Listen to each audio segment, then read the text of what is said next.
kami mengucapkan terima kasih kepada Bapak Pangdam 14 Hasanuddin beserta seluruh jajaran yang bersedia hadir di tempat ini dalam rangka peresmian ruang ICU atau Intensive Care Unit, peletakan batu pertama gedung Poliklinik Rawan Jalan,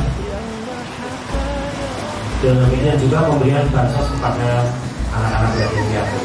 Sehingga pendirian Poliklinik ini adalah sangat penting dalam rangka memberikan kenyamanan dan kecepatan kepada para pasien yang berobat di rumah sakit Lamongan dan utamanya meningkatkan kualitas pelayanan kesehatan pada para prajurit dan anggotanya.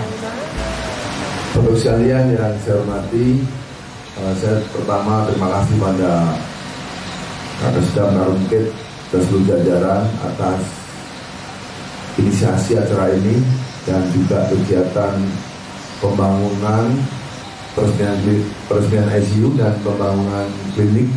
Beliau ini punya komitmen ingin memperbaiki, ingin melengkapi kondisi rumah sakit kita. Marilah kita berbuat untuk satuan kita. Dan ini dilakukan adalah untuk kepentingan bersama, untuk prajurit, keluarga, dan masyarakat. Kemudian untuk selanjutnya pesan saya pada rumah sakit sini, jadilah pelayan yang baik.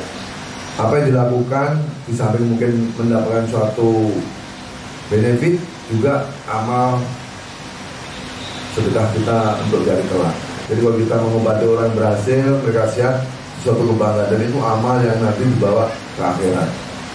Alhamdulillah, kami pengurus Panti Asuhan Hikmah sangat berterima kasih dengan diundangnya anak-anak kami, karena ini juga undangan pertama di bulan Ramadan. Anak-anak Panti Asuhan kami keluar. Semoga Rumah Sakit Pulau Lamongan ini semakin seperti kita mengharapkan dari Pangdam juga tadi, mengharapkan kesuksesan semuanya ya. Jadi harapan saya lebih bagus lagi.